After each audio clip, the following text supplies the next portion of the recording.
बातचीत करेंगे नितिन स्पिनर्स से। श्री दिनेश नोखला हमारे साथ मौजूद हैं, नोखला साहब एमडी नितिन स्पिनर्स के। और जरा मैं आपको एक बार नितिन स्पिनर्स का चार्ट दिखाता हूँ स्क्रीन पे।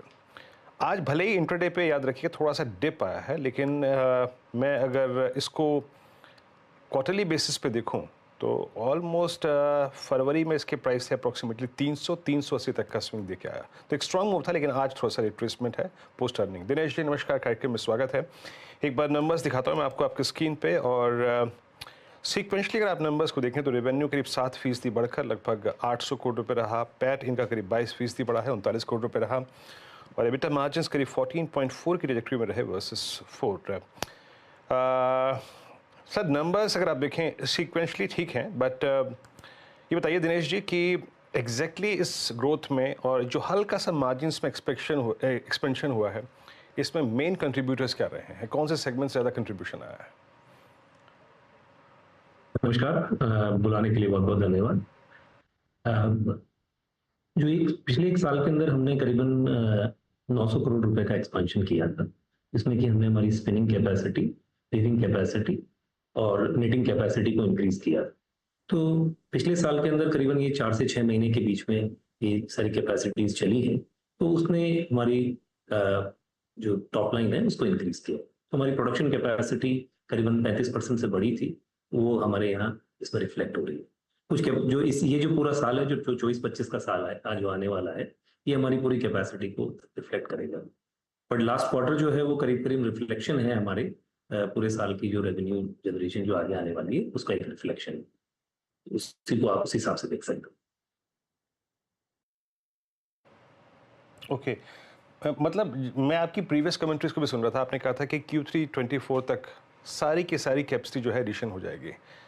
अब क्योंकि आपकी performance with full capacity I है सर, मतलब FY25 में कोई फर्दर कैपेसिटी एक्सपेंशन प्लान्स नहीं है? मैं अगर दूसरा प्रश्न अपना ये लेना चाहूँ तो इसका जवाब क्या होगा सर? देखिए, अभी नॉर्मली हमारे यहाँ टेक्सटाइल में कैपेसिटी एक्सपेंशन करने के अंदर या कोई भी नई कैपेसिटी लगाने में 8 से 10 महीने लग जाते हैं। तो एज ऑफ नाउ हमारा कोई भी प्लान नहीं है। तो FY25 में कोई नई कैपेसिटी एडिशन हो पाना अभी मुमकिन नहीं लग रहा है। ओनली जो है हमारी एग्जिस्टिंग कैपेसिटी है, इसको हम ऑप्टिमाइज करेंगे और जितना इसका मैक्सिमम यूटिलाइजेशन कर सकते हैं वो करेंगे। पिछले साल करीबन हमने 91,000 टन धागा बनाया था और हमारी कैपेसिटी करीबन 1,07,000-8,000 टन के आसपास है। तो हम कोशिश करेंगे कि हम जितना मैक्सिमम उस धागे को बढ़ा सके वो करें। साथ ही कपड़े की कैपेसिटी भी हम जो करीबन 4 करोड़ मीटर की है, उसको पिछले साल हमने करीबन 3 करोड़ 20-25 लाख मीटर बनाया, तो उसको भी हम इंक्रीज करने की, ऑप्टिमाइज करने की कोशिश करें। तो ये जो आने वाला साल है बेसिकली हमारे कंसोलिडेशन का और ऑप्टिमाइजेशन का है। तो इस साल के अंदर कोई नई कैपेसिटी आने की पोजीशन नहीं है। ओके, ठीक है। कैपेसिटी पे मुझे एग्जैक्टली आपका एक व्यू मालूम चल गया सर। इस बार इस क्वार्टर में आपका यार्न प्रोडक्शन कितना था? और एक और चीज़, प्राइसिंग, क्योंकि मैं आपके प्रीवियस कमेंट्स में पढ़ रहा था कि एक्सपोर्ट मार्केट में प्राइसिंग जो है वो बेटर हो रही है धीरे धीरे। तो pricing both in domestic as well as export market कैसी रही? और एक यार्न प्रोडक्शन इस क्वार्टर में कितना रहा सर आपका?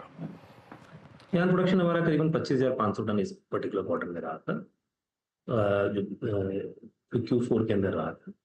और जहाँ तक रहा प्राइसिंग के जो पार्ट है, देखिए अभी इंटरनेशनली जो रशिया यूक्रेन वॉर की वजह से और इजराइल हमास के जो रेड सी क्राइसिस हुआ उसकी वजह से थोड़ा सा हमारी कॉस्ट इंक्रीज हो गई और उसकी वजह से जो है सी फ्रेट कॉस्ट वगैरह भी बढ़ी है और प्राइसिंग के अंदर भी प्रेशर रहा है। तो डिमांड जो है उतनी नहीं रही है। पिछले 1-1.5 साल के अंदर डिमांड काफ़ी लो साइड में रही, लेकिन हमारा ऐसा सोचना है कि हमने जो वर्स्ट पार्ट है वो हम देख चुके हैं और यहाँ से अब कुछ ना कुछ इम्प्रूवमेंट ही हमको आगे लगता है। ज़्यादा प्राइसिंग इम्प्रूवमेंट तभी पॉसिबल हो पाएगा जब आगे का डिमांड सिनारियो बेहतर। तो हमारा ऐसा सोचना है कि डिमांड सिनारियो बेहतर होने से ही आगे की प्राइसिंग इम्प्रूवमेंट और मार्जिन इम्प्रूवमेंट पॉसिबल है। तो उम्मीद यही करें कि वो डिमांड पिकअप करेगा। दिनेश जी मुझे बताइए कि मार्जिन्स की स्थिति कैसी रहेगी, क्योंकि एक चीज हमने नोटिस की है कि कॉटन प्राइसेस कुछ स्टेबल रहे हैं। ये क्या एड कर सकता है आपके मार्जिन्स को और बेहतर करने में? बिल्कुल जी अर्शिता जी, ये जब भी कॉटन प्राइसेस हमारी इंडस्ट्री में स्टेबल रहते हैं तो हमारे सभी टेक्सटाइल के कंस्टिट्यूएंट्स के मार्जिन्स बेटर हो जाते हैं।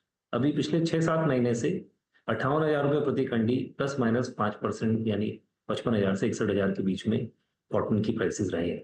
वो एक स्टेबल रेजीम है, ±5% नॉर्मल इस तरह की कमोडिटी में बहुत ही स्टेबल माना जाता है। तो उसकी वजह से आगे की डिमांड सिनेरियो बेटर हो जाता है। तो वो आगे की जो रिटेल डिमांड है और पाइपलाइन में भी बहुत सी क्योंकि लॉजिस्टिक्स की वजह से कॉस्ट अपना ट्रांसपोर्टेशन टाइम भी इंक्रीज हुआ है यूएस के लिए, यूरोप के लिए, तो पाइपलाइन भी काफी हद तक एम्प्टी हुई है। तो हम ऐसा एक्सपेक्ट करते हैं कि आगे जाके डिमांड इंटरनेशनली थोड़ी और बेटर हुई। एक्सपोर्ट्स डेफिनेटली पहले से बेटर हुए। जनवरी 23 के हम अगर एक्सपोर्ट्स को देखें, जनवरी 23 से मार्च 23 के जो क्वार्टर हैं उसके हमारे जो टेक्सटाइल के यान के एक्सपोर्ट्स को देखें तो करीब करीब 150% बढ़े हैं। तो आगे भी अगर ये ट्रेंड मेंटेन रहता है तो डेफिनेटली डिमांड सिनेरियो बेटर होना चाहिए। अच्छा, ये यान क्योंकि आपने मेंशन किया, यान में दोनों प्रोडक्शन भी बढ़ा है, सेल्स वॉल्यूम में भी पिकअप है, लेकिन वो प्रॉफिट में कन्वर्ट नहीं हो रहा है, ऐसा क्यों है? देखिए बेसिकली डेफिनेटली पहले के मुकाबले अगर हम पिछले साल के कंपैरिजन में देखेंगे तो डेफिनेटली मार्जिन्स पहले से बेटर है, क्योंकि कॉटन की प्राइसेस रीजनेबल हुई है पहले के कंपैरिजन में, तो उसकी वजह से डेफिनेटली ये इम्प्रूवमेंट हुआ है। हाँ, जितना इम्प्रूवमेंट होना चाहिए, जितना हम एक्सपेक्ट करते हैं उतना नहीं हुआ है। उसका रीजन है इंटरनेशनल डिमांड कम होना।